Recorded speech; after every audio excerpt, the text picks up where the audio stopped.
తన కుమారుడైనటువంటి ఒక్కగానైనటువంటి ఆ కుమారుడిని ఏం చేశాడంటే, నీవు మోరియా పర్వతమును తీసుకెళ్ళి, మోరియా దేశమును తీసుకెళ్ళి, నేను చూపించు ప్రదేశంలో అతన్ని నాకు బలిగా అర్పించానన్నప్పుడు, మరి అతను అబ్రహాము మరి ఏం చేశాడో తెలుసా? తన కుమారుడైన ఇస్సాకును, ఆ కట్టెలను వాటన్నిటిని తీసుకొని వెళ్ళి మరి మోరియా పర్వతం దగ్గరికి వెళ్ళినట్లుగా మనం చూస్తూ ఉన్నాం. అక్కడ కట్టెలన్నీ పేర్చి, ఆ కట్టెల మీద తన కుమారుడైన ఇస్సాకుని పెట్టి, ఏవండీ, బలి ఇవ్వడానికి తన కత్తి తీసి చెయ్యి చాపగా ఆ సమయమున మరి ఆ దేవుడు మరలా అబ్రహాముతో మాట్లాడడం మనం చూస్తుంటాం. చూడండి, అబ్రహాము తన కుమారుని ఇవ్వడానికి వెనుదీయలేదు. దానికి గల కారణం ఏంటంటే, అబ్రహాము దేవుని పట్ల కలిగి ఉన్నటువంటి విధేయత, లోబడేటువంటి స్వభావం. సో, ఆ కార్యమును బట్టి ఏం జరిగిందో మనం చూద్దాం. చూడండి, ఆ కార్యమును బట్టి దేవుడు ఏమని మాట్లాడుతున్నాడంటే, ఆహ్, 12వ వచనం మనం చూసినట్లయితే, అప్పుడు ఆయన, ఆ చిన్నవాని మీద చెయ్యి వేయకుము, అతనినేమీ చేయకుము. నీకు ఒక్కడై ఉన్న నీ కుమారుని నాకియ్య వెనుతీయలేదు గనుక, నీవు దేవునికి భయపడువాడవని ఇందువలన నాకు తెలియబడుచున్నది. కావున నాకు కనబడుచున్నదనెను. అప్పుడు అబ్రహాము కన్నులెత్తి చూడగా పొదలో కొమ్ములు తగులుకొని ఉన్న ఒక పొట్టేలు వెనుక తట్టున కనబడెను. అబ్రహాము వెళ్ళి ఆ పొట్టేలును పట్టుకొని తన కుమారునికి మారుగా పెట్టి దహనబలి అర్పించెను. అబ్రహాము చోటుకి యెహోవా యీరే అని పేరు పెట్టెను. అందుచేత యెహోవా పర్వతం మీద చూచుకొనున్న నేటి వరకు చెప్పబడును.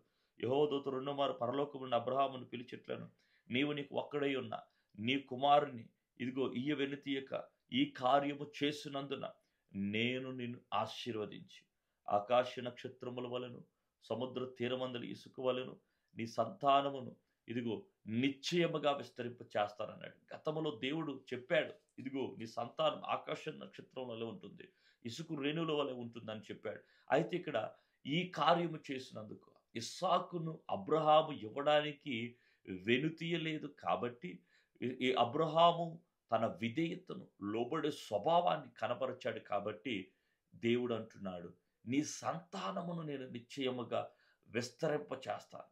నీ సంతతి వారు తమ శత్రువుల గవిని స్వాధీనపరుచుకుంటారు. మరియు నీవు నా మాట వినినందున భూలోకములోని జనములన్నీ నీ సంతానం వలన ఆశీర్వదించబడునని నా తోడని ప్రమాణము చేసి ఉన్నానని యెహోవా సెలవిచ్చును. గాడ్ ప్రామిస్డ్ టు, ఇవ్వండి, అబ్రహాం ఏమని చెప్తున్నాడు? నా తోడు అని ప్రమాణం చేశాడు. నీ నీ సంతానం వలన భూలోకములో నీ జనములన్నీ దీవించబడతాయి. నీ సంతానము నిత్యముగా నేను విస్తరింప చేస్తాను, నేను ఆశీర్వదిస్తాను. నీ సంతతి వారు తమ శత్రువుల గవడిని స్వాధీనపరుచుకుంటాడు అనని దేవుడు నిశ్చయముగా అబ్రహాముతో ఇక్కడ మాట్లాడుతున్నట్లుగా మనం చూస్తూ ఉన్నాం. ప్రియ సంగమా, చూడండి, అబ్రహామును దేవుడు పరిశోధించును. దేవుడు కొన్ని సందర్భాల్లో మనల్ని కూడా పరిశోధిస్తాడు. దేవుడు మనకిచ్చి పరిశోధిస్తాడు, ఇచ్చి పరీక్షిస్తూ ఉంటాడు.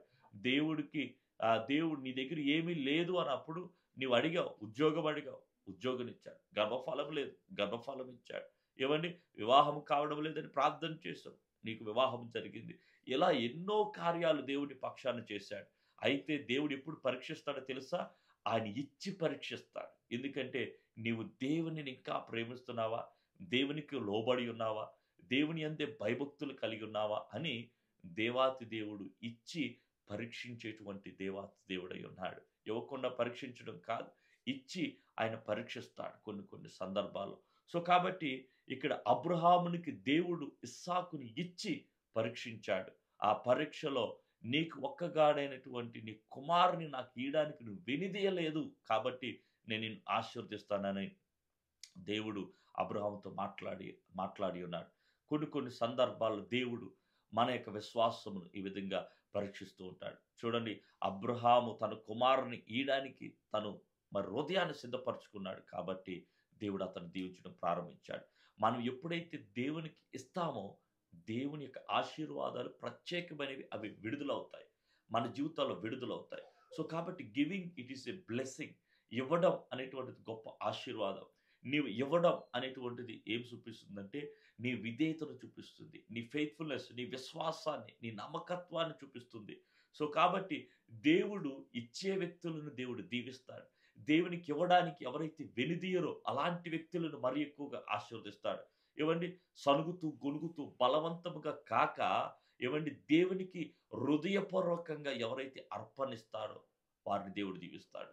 మరి అబ్రహాము ఏమాత్రం సనగలేదు. నీకు నీ ఒక్కడైనటువంటి నీ కుమారుని ఇదిగో నీవు మోరియా దేశమునకెళ్ళి ఇదిగో నేను చెప్పు పర్వతం మీద నీవు బలి అర్పించాలంటే ఏ అబ్రహాం అన్నాడు, చిత్తము ప్రభువా అన్నాడు. కానీ ఎందుకు ఇవ్వాలి ప్రభువా, నీవు ఇచ్చిందే లేటు, మరి ఇవ్వగా ఇచ్చావు.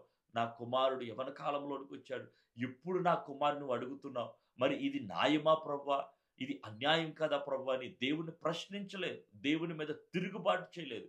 దేవునికి లోబడ్డాడు. దేవుని చిత్తానికి లోబడ్డాడు. దేవుని చిత్తాన్ని చేశాడు. కాబట్టి అబ్రహాము విషయంలో ఆ వాగ్దానమును దేవుడు ఏం చేశాడంటే, నేను నిశ్చయముగా నేను నీ జీవితంలో స్థిరపరుస్తాను. నీ సంతతి వారు వారి శత్రువుల యొక్క గవినిని స్వాధీనపరుచుకుంటారు. నీ సంతతి వారి వలన భూలోకములోని జనములన్నీ ఆశీర్వదించబడతాయని దేవుడు ఆ వాగ్దానమును ఏం చేశాడంటే దాన్ని ఎస్టాబ్లిష్ చేశాడు. ముద్రించినట్లుగా మనం చూస్తూ ఉన్నాం. సో కాబట్టి ప్రియ సంగమా, దేవునికి ఇస్తే దేవుడు నిన్ను ఆశీర్వదిస్తాడు. God will multiply you. దేవుడు నేను ఆశీర్వదించి నేను వర్ధల చేస్తాడనేటువంటి విషయాన్ని ప్రభునామమున మీకు తెలియజేస్తూ ఉన్నాను. హల్లెలూయా.